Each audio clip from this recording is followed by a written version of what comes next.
Halo Ngetemer, selamat datang kembali di Ngetem Dulu, tempat kita bahas cerita-cerita jalanan panjang di balik kaca bus, halte, sampai terminal yang katanya biasa aja.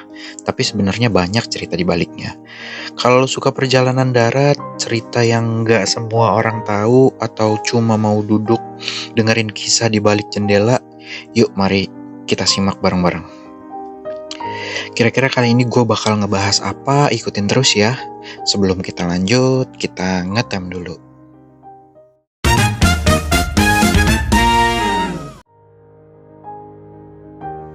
Transjakarta kali ini akan membawa kita ke sebuah tujuan. Saat sebagian orang sedang sibuk, sebagian lain sedang memulai perjalanan yang gak sebentar. Dari Ragunan ke Blok M, rute yang mungkin terlihat pendek, tapi isinya gak sesederhana itu.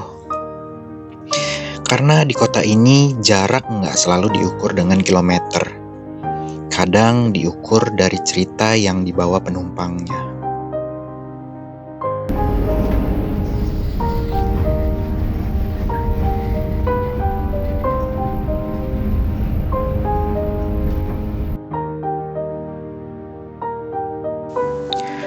Terminal dari sudut pandang gue itu bukan terminal biasa.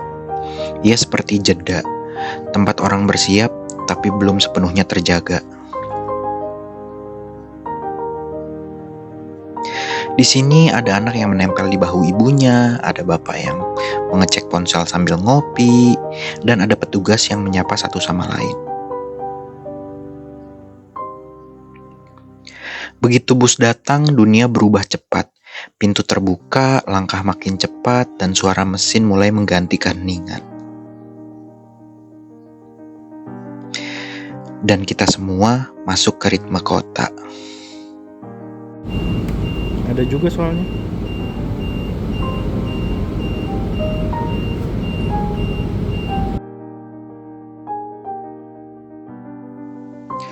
Rute ini mungkin cuma belasan atau puluhan menit kalau nggak macet. Tapi buat banyak orang, ini napas pertama mereka sebelum hari benar-benar dimulai. Ada yang tidur sebentar, ada yang buka WhatsApp terakhir kali sebelum rapat, ada juga yang cuma menatap kosong di balik kaca, sambil membiarkan pikirannya mengembara.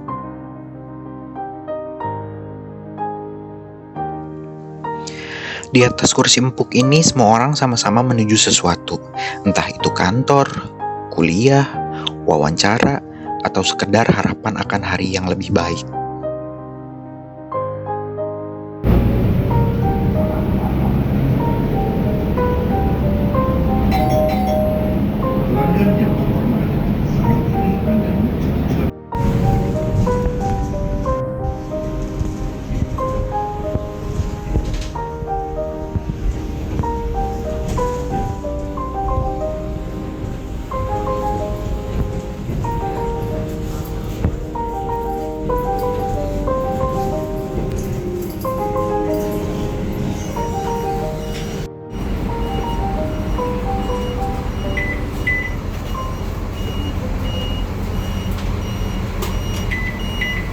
Kasih Pak.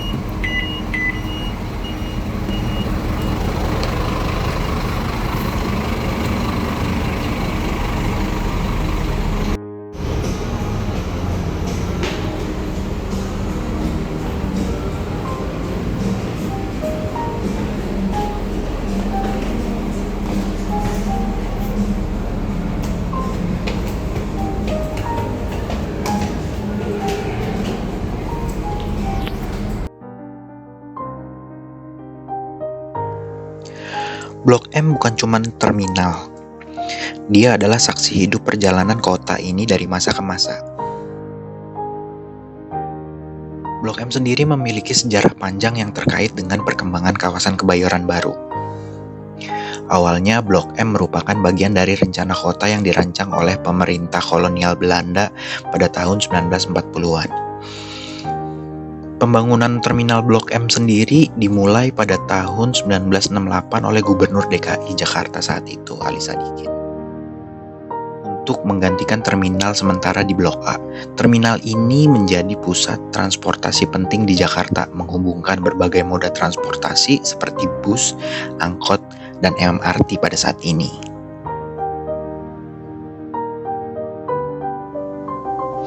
Di era 80-an, Blok M dikenal sebagai jantung transportasi Jakarta Selatan. Terminal ini menghubungkan kawasan elit, pemukiman padat, dan titik-titik penting ekonomi di kota. Sebut saja bus kota, Kopaja, dan Mikrolet. Mereka berseliweran saling berebut penumpang di antara bau knalpot dan hiruk-pikuk pedagang kaki lima. Tapi bukan cuma itu aja. Di bawah dan di sekitar terminal ada dunia lain yang hidup. Lapak-lapak musik rock, distro lokal, majalah langka, toko sepatu, hingga bioskop dan tempat manggung band indie.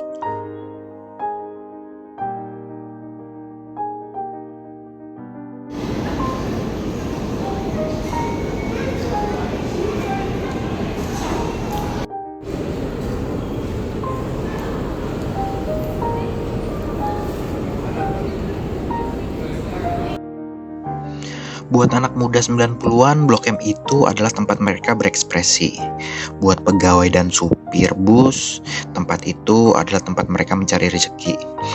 Buat warga pinggiran, Blok M itu adalah titik masuk ke pusat kota Jakarta.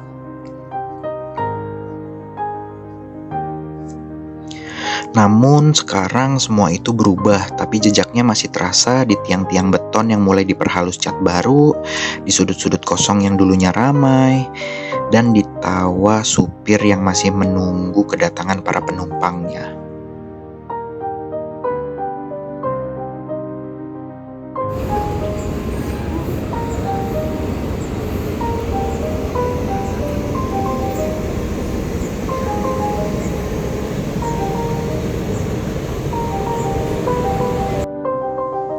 Blok M adalah kota kecil di dalam kota, dan buat sebagian orang ini bukan sekedar halte, tapi halaman pertama dari hidup yang terus dijalani.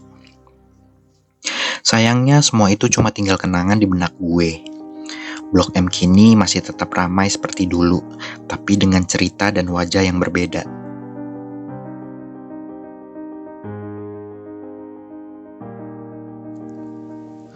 Di antara Ragunan dan Blok M ada ruang diam yang sulit ditemui di tempat lain. Di dalam bus semua orang belajar untuk diam, untuk menunda cerita mereka sendiri demi tiba tepat waktu. Ada yang baru belajar menerima hari, ada yang merenung, bahkan menangis diam-diam. Karena gak semua beban bisa dibagi, tapi bisa dibawa bareng walaupun tanpa kata. Dari Ragunan ke Blok M mungkin cuma rute pendek, tapi dia ngingetin kita bahwa kota ini gak dibentuk oleh gedung, tapi oleh perjalanan-perjalanan kecil yang kita ulang setiap harinya. Kadang yang paling bermakna justru yang kita anggap biasa. Bus pagi, terminal ramai, kursi yang diduduki dengan lelah tapi sabar. Dan di tengah hiruk-pikuk Jakarta, kita cuma butuh satu hal.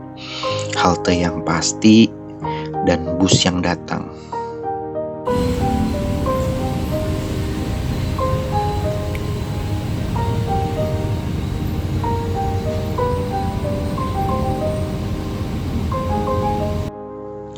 Itu dia cerita hari ini Ngetemers, karena di balik perjalanan pendek pun selalu ada cerita yang layak didengar. Jangan lupa like, komen, cerita naik Transjakarta favorit lu, dan subscribe biar minggu depan kita bisa ngetem lagi bareng-bareng. Sampai jumpa di terminal selanjutnya, gue pamit, ngetem dulu.